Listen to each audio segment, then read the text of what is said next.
अस्सलामुअलैकुम and welcome to my channel physics with Adeel. हमने chapter number 2 vectors and equilibrium start किया था।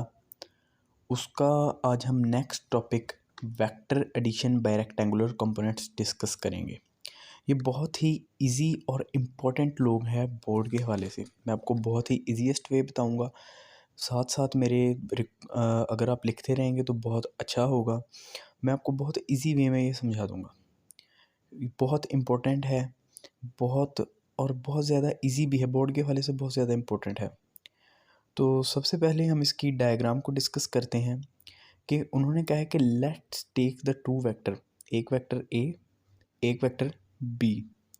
हमने दो वेक्टर्स ले लिए, अब उनको ऐड कैसे करना है? हेड टू टेल रूल के जरिए। रेक्टेंगुलर कंपोनेंट्स के क्या होता है, उसके अंदर वेक्टर एडिशन करनी है।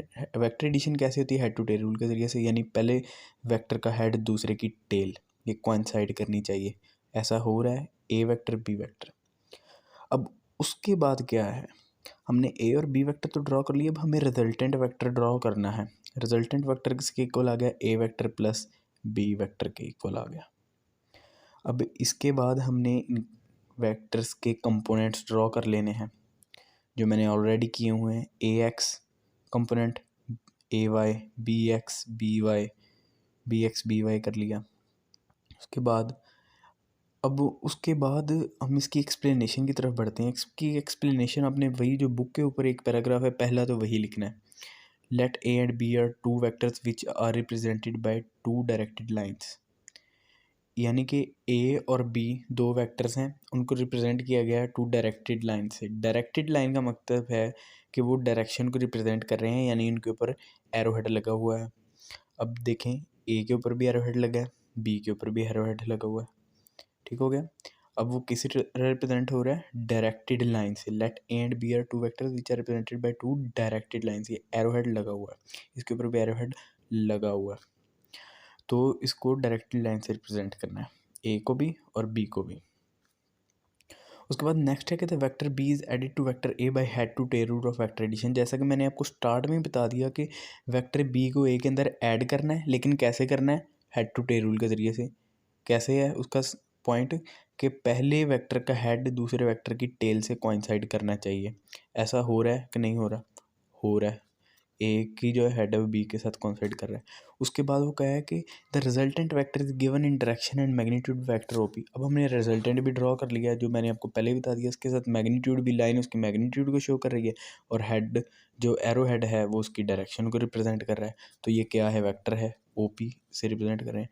उसके बाद उन्होंने कहा R x is equal to A x plus B x, R y is equal to A Y plus B y. हमने इसके कंपोनेंट्स बना लिए हैं, एक्स और वाई कंपोनेंट। ये R x A x B x क्या है? ये आर ए और बी के कंपोनेंट्स हैं। ये देखें, आर एक्स किसके इक्वल है? A x plus B x. हम लिख सकते हैं R x is equal to x plus B x. उसके बाद आर वाई ए वाई और बी वाई के इक्वल है। तो ये वही मैंने सेम चीज़ लिखी हुई है, R x is equal to A x plus B x, R y is equal to A Y plus B y. उसके बाद अब रिजल्टेंट वेक्टर, जो टोटल आर वेक्टर, जो वो तो हो गए ना आर ए और बी के वेक्टर कंपोनेंट्स। ये टोटल रिजल्टेंट वेक्टर जो आर है उसके कंपोनेंट्स क्या हैं? आर एक्स और आर वाई उसके कंपोनेंट है ना।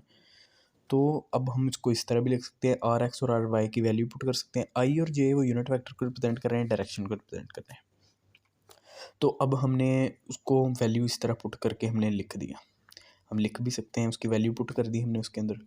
उसके बाद क्या है कि मैग्नीट्यूड फाइंड करनी। मैग्नीट्यूड का फार्मूला हमने पिछले लेक्चर में ही पढ़ लिया था, तो मुझे वैल्यू पुट की हमारे पास। मैग्नीट्यूड का फार्मूला आ गया R is equal to A x plus B X और plus A Y plus B Y whole square. उसके बाद डायरेक्शन ऑफ रिजल्टेंट वेक्टर, वो भी सेम वही फार्मूला है, theta is equal to tan inverse R y और R x.